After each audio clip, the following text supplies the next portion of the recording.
या ठिकाणी एक भगिनी येत आहे, त्या भगिनीचं मनोगत आपण शांत चित्तानं ऐकायचं आहे. जोरदार टाळ्यांच्या दिमागात स्वागत करूया.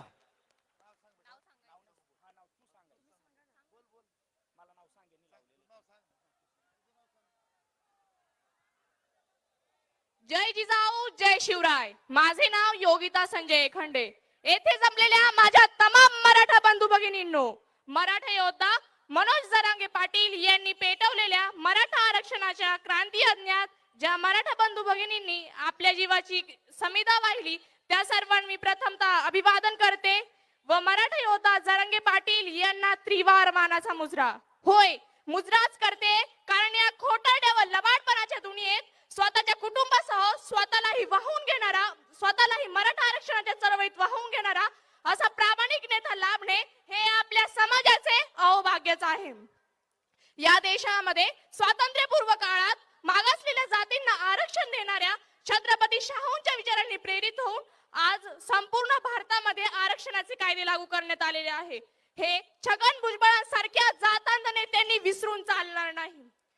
भुजबळ साहेब, आपण बाळासाहेबांशी गद्दारी करून आपण बाळासाहेबांशी मुंबईवरून नाशिक मध्ये गद्दारी करून आल्यानंतर या नाशिककरांनी तुम्हाला व तुमच्या कुटुंबाला तारले. आज त्याच नाशिकच्या पवित्र भूमीतून मी तुम्हाला कळकळीची विनंती करीत आहे की जातीवादाचे विष पसरवणे थांबवा. तुम्हाला एकाच गावातील कुंभार, चांभार, साळी माळी एकत्र नांदतात हे पटत नाही का? अन्यथा तुमच्या सोन्याच्या लंकेचे दहन केल्याशिवाय नाशिककर शांत बसणार नाही. नेहमीच तुमची पाठराखण करणाऱ्या नाशिककरांनी तुमच्या याच जातीवादाला कंटाळून अखेर 2014 मध्ये तुम्हाला आसमान दाखवले होते. याला विसर पडू देऊ नका आणि आत्ताच सावध व्हा. साहेब, इतका द्वेष का? का तुम्ही आमचा इतका द्वेष करता? असा सवाल आज मी तुमची लेक म्हणून तुम्हाला विचारू इच्छिते. याचे उत्तर तुम्ही मला नक्कीच द्याल अशी मला अपेक्षा आहे. शेती हा मराठा समाजाचा मुख्य व्यवसाय आहे व शेती कसणारा कुणबी हे सूर्यप्रकाश इतकेच प्रखर असतानाही केवळ विरोधाला विरोध म्हणून चालणारी ही उठा ठेवता बंद व्हायलाच हवी. आम्ही आरक्षण का मागतो याचं उत्तर हवं असेल तर दरवर्षी होणाऱ्या शेतकरी आत्महत्येची आकडेवारीच देईल. अहो, शिक्षणाला पैसे नाही म्हणून ती माय माऊली असलेली शेत जमीन विकावी लागते आणि जमीन विकूनही न भागल्यास एक हतबल बाप काय करील तो एक हतबल बाप? शेती करावी, उत्पन्न मिळवावे तर शेतमालाला भाव नाही. खूप अभ्यास करावा, ऍडमिशन मिळवावे तर शिक्षणाला पैसे नाही. जमीन विकावी, शिक्षण घ्यावे तर नोकऱ्या नाही. मग करायचे तर काय करायचे? असा मी एक महाराष्ट्र कन्या म्हणून असा सवाल मी महाराष्ट्र सरकारला करू इच्छिते. साहेब, सरकारला हे ऐकू येत नाही का? तुम्हाला हा करोडोने कोटीने जमलेला समाज दिसत नाही का? साहेब, किती डोळे झाक केली तरी माननीय मनोज जरांगे पाटील यांच्या नेतृत्वाखाली हा आरक्षणाचा लढा चालूच राहील. ओबीसी मध्ये आरक्षण व ओबीसी मधून सरकारचा आरक्षण, कुणबी आरक्षण घेतल्याशिवाय हा लढा थांबणार नाही. हा लढा थांबणार नाही. अरे कोण म्हणताय देत नाही? अरे एवढा कोटीचा समाज आहे, आवाज कसा आला पाहिजे एकदम तळपायापासून ते माथ्यापर्यंत. अरे कोण म्हणताय देत नाही? जय जिजाऊ. अरे एक मराठा, अरे एक मराठा. धन्यवाद.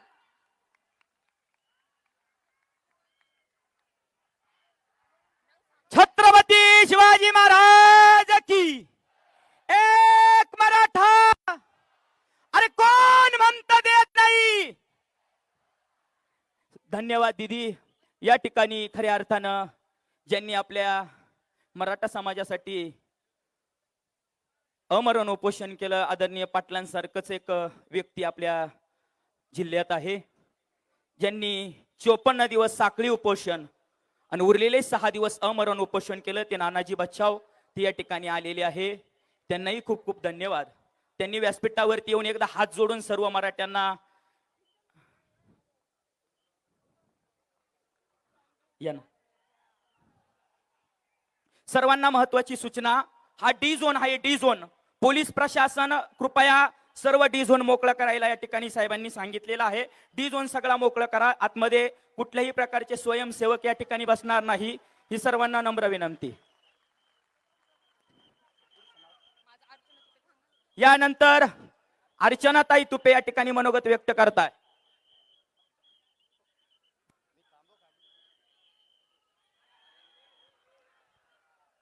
नमस्कार. सर्वप्रथम महाराष्ट्राची कुलदैवत आई तुळजाभवानीला मी वंदन करते. तर राजमाता राष्ट्रमाता माझी जाऊ यांनी स्वराज्याचं स्वप्न निर्माण केलं आणि ते स्वप्न साकार करणारे माझे राजा श्री छत्रपती शिवाजी महाराज आणि राजा श्री छत्रपती संभाजी महाराज यांना माझा त्रिवार मानाचा मुजरा. शिवरायांच्या चरणावरती मस्तक ठेवून, शिवरायांच्या चरणावरती मस्तक ठेवून शिवरायांच्या विचाराची तलवार आता हाती घ्यायची आहे. शपथ तुम्हाला त्या तलवारीची. आरक्षण घेतल्याशिवाय मागे हटायचं नाहीये.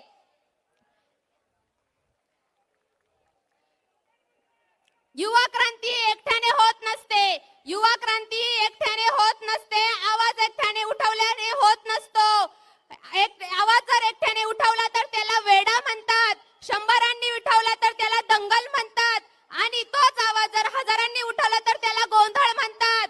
पण तोच आवाज माझ्या हजारो लाखो मराठा शेतकऱ्यांनी उठवला तर त्याला मराठ्यांची ताकद म्हणतात. आज संपूर्ण महाराष्ट्रामध्ये हे मराठ्यांचं वादळ घोंगावत आहे. इतिहास पण साक्षी आहे. ज्या ज्या वेळी हे मराठे हे संघटित झाले आहे ना, दिल्ली देखील पायदळी तुडवली आहे. कोण म्हणतं घेणार नाही, घेतल्याशिवाय राहणार नाही. कोण म्हणतं घेणार नाही, घेतल्याशिवाय राहणार नाही. आमचे मराठा बांधव हजारो शेकडो लाखो सुशिक्षित बेकार आहे का? सांगा ना. का मराठा आहे म्हणून का? बुद्धिमान असून सुद्धा कॉलेज ऍडमिशन भेटत नाही महाविद्यालयांमध्ये का? मराठा आहे म्हणून का? मराठा असणं हा काही गुन्हा आहे का? मग हा गुन्हा तर सर्व महाराष्ट्रातील सर्वच मराठ्यांनी केलाय का? संपूर्ण महाराष्ट्रातील लोकसंख्येपैकी 30 ते 40 लोकसंख्या हा मराठा समाज आहे. लाखोंच्या संख्येने आम्ही रस्त्यावरती उतरलो, लाखोंच्या संख्येने आम्ही मोर्चे काढले का? कशासाठी? मी सांगते ना कशासाठी. मला शिकायचंय, मला शिकायचंय, मोठ्या हुद्द्यावर जायचंय. पण 90% मार्क्स असून देखील सुद्धा आमचे इंजिनिअरिंगला मेडिकलला ऍडमिशन होत नाही. मला इंजिनियर व्हायचंय, मला डॉक्टर व्हायचंय, पण पर्यायी घ्यावे लागते काय? BA, BCom, BSc ला ऍडमिशन आणि झालेच ऍडमिशन.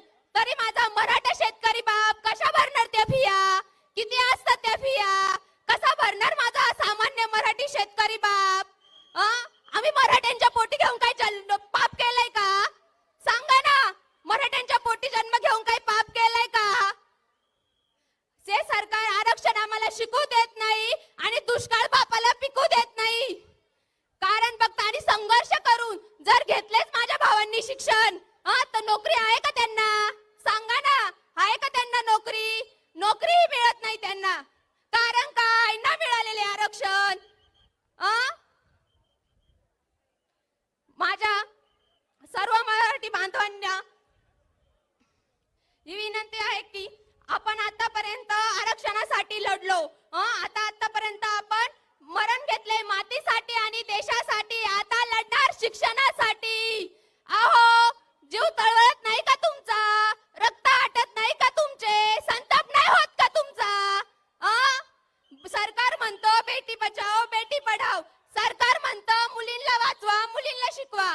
कसं शिकवणार? आहे का मुली सुरक्षित आता? सांगा ना. आहे का सुरक्षित मुली? आतापर्यंत आमच्या मराठा समाजाने मातीसाठी आणि देशासाठी लढला. आता लढणार तो शिक्षणासाठी. आम्ही इथं आलोय ना याच्यासाठी ना त्याच्यासाठी. आम्ही इथं आलोय फक्त मराठा समाजासाठी. आतापर्यंत या महाराष्ट्रामध्ये जातीपातीवरून राजकारण झालं. मराठा समाजाला अत्यंत दुर्दैवी आशयाने हिणवलं गेलं. पण आता मराठा समाजा बाबतीत काय म्हटलं जातं? मराठा म्हणजे श्रीमंत. मराठा म्हणजे काय? तर बागायतदार. मराठा म्हणजे काय? तर जमीनदार. अहो, त्या जमिनी उरल्याय कुठं? आहे का जमिनी? आहे का पाटील की अजून पण? पाटील जाऊ होता ना माझा मराठा समाज. दारात कोणी येऊ दे, कधीच रिकाम्या हाताने गेला नाही. कधीच रिकाम्या हाताने गेला नाही. पण अहो आता 100 एकरचा मालक हा गुंठ्याचा धनी झालाय. जो 100 एकरचा मालक होता ना तो गुंठ्याचा धनी झालाय. गुणवत्ता असून सुद्धा दारोदारी हिंडतोय. तर कारण काय? आरक्षण. आरक्षण नाही तर काहीच नाही. परिस्थितीनुसार आरक्षण द्यायला पाहिजे. ते तुम्ही आम्हाला जातीपातीवरती देताय. म्हणजे गरीब मराठ्याच्या मुलांनी साधं शिक्षणही घेऊ नये का? का आता त्याच्याकडे आरक्षण नाहीये? या सरकारला माझा सवाल आहे. या सरकारला माझा सवाल आहे. जात पाहून गरिबी येते का? जात पाहून गरिबी येते का कोणाकडे? आजपर्यंत आपण सर्व महाराष्ट्रामध्ये सभा घेत आहोत. सर्व सभा न ह्या कोणत्या जातीपाती विरुद्ध आहे, न कोणत्या पंथाविरुद्ध, न कोणत्या धर्माविरुद्ध. आम्ही शूर मराठे, पराक्रमी मराठे, आई जिजाऊ आणि शिवछत्रपतींचा आदर्श डोळ्यासमोर ठेवून एकदम शांतपणे, शिस्तप्रिय, स्वयंशिस्तीने हे मोर्चे घेतले. तुमच्या हातात पूर्वजांची राख मराठा, तुमच्या हातात पूर्वजांची राख मराठा, दिल्लीचेही तख्त राखितो हा मराठा. आणि ठणकावून सांगा, एक मराठा लाख मराठा. एकटे नाही आम्ही. एक मराठा लाख मराठा, एक मराठा कोटी मराठा. जय जिजाऊ, जय शिवराज. धन्यवाद. जोरदार टाळ्या एकदा या भगिनीसाठी झाल्या पाहिजे. छत्रपती शिवाजी महाराज की. एक मराठा तुमचं नाथ. नव्हते कलम, नव्हते कायदे, तरी सुखी होती प्रजा. कारण सिंहासनावरती आरूढ होता माझा छत्रपती शिवबा राजा. आज जर छत्रपती शिवाजी महाराज असते, माझ्या राजाचं आयुष्य जर शतकाच्या पार असतं, आज महाराष्ट्रातल्या प्रत्येक शेतकऱ्याच्या दाराला सोन्याचं दार असतं. सोन्याचं दार असतं. हे माझ्या राजाचे उपकार आहे. म्हणून खऱ्या अर्थानं ते गोड असं वर्णन करण्यासाठी ज्या भगिनीकडे अवघ्या नाशिक जिल्ह्याचं लक्ष लागलंय, त्या भगिनीला मी व्यासपीठावरती आमंत्रित करतो. या ठिकाणी त्या भगिनीला विनंती, अगदी जोरदार आणि कडक शब्दामध्ये आहे, या ठिकाणी आपलं सुंदर मनोगत त्या भगिनीनं व्यक्त करावं. आदरणीय भगिनी.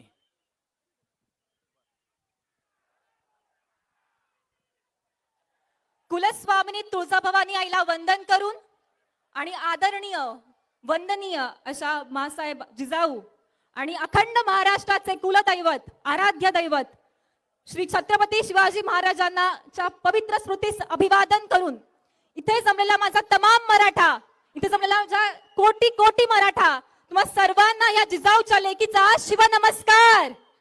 अहो, मराठ्यांच्या डोक्यात काय चाललंय कोणाच्या बापाला कळण्याचं झालंय. आम्ही लाखोंच्या संख्येने रस्त्यावर उतरलोय. आम्ही लाखोंच्या संख्येने मोर्चे काढतोय. का? कशासाठी? याचं उत्तर हवं असेल तर ऐका. अहो, आम्हाला शिकायचंय, मोठं व्हायचंय, मोठ्या हुद्द्यावर जायचंय, पण चांगले मार्क्स मिळूनही पण आम्हाला लॉला, इंजिनिअरिंगला, मेडिकलला ऍडमिशन मिळत नाही. याचं कारण काय? आरक्षण. कारण आरक्षण आम्हाला शिकू देत नाही आणि बापाला दुष्काळ पिकवू देत नाही. आजकाल आपलं बघू शकतो की शेती किती बिनभरोशाची झालीये. वारा, वादळ, ऊन सगळं सहन करून माझा शेतकरी बांधव, माझा मराठा बांधव जेव्हा एखादा शेत उभं करतो, त्याचं शेत अख्खं उभं राहतं आणि अचानक एका रात्रीत होत्याचं नव्हतं होतं. अहो, आपण म्हणतो मराठा बागायतदार, पण आज कुठं आहे ती जमीन? कुठं आहे ते वैभव? मराठा समाजाने आजपर्यंत महाराष्ट्राचा इतिहास आहे की मराठा समाज हा पूर्ण महाराष्ट्रासाठी का मोठ्या भावाची भूमिका त्याने निभावलेली आहे. आजपर्यंत त्याने इतर समाजासाठी, पारा बलुतेदार समाजासाठी, सगळ्यांसाठी आपण केलंय. आज आपली वेळ आली आहे. आज आपण गरजवंत झालोय, तर ह्या सगळ्यांच्या पोटात दुखतंय. तुम्हा सगळ्यांना मी एकच सांगते, आम्ही इतर समाजाला पण सांगते, आज आमची वेळ आली आहे म्हणून तुम्ही आम्हाला पाठिंबा द्या, याची मी तुम्हाला आवाहन करते. कारण आम्ही आज मौन जरूर आहोत म्हणून आम्हाला गौण समजू नका. कारण मराठे जर अंगार आलं तर शिंगार घेण्याची आणि नादाला लागाल तर वाट लावून टाकण्याची धमक ठेवतो. माझा मी रस्त्यावर उतरलाय तो आम्हाला गौण समजू नका. कारण मोर्चेकऱ्यांची आणि मोर्चाची आकडेवारी लक्षात घेता या शांततेचं रूपांतर वादळात व्हायला वेळ लागणार नाही. आपण 58 मोर्चे काढले. 9 ऑगस्ट 2017 आझाद मैदानावर मी बोलत असताना मला अनुभव आहे.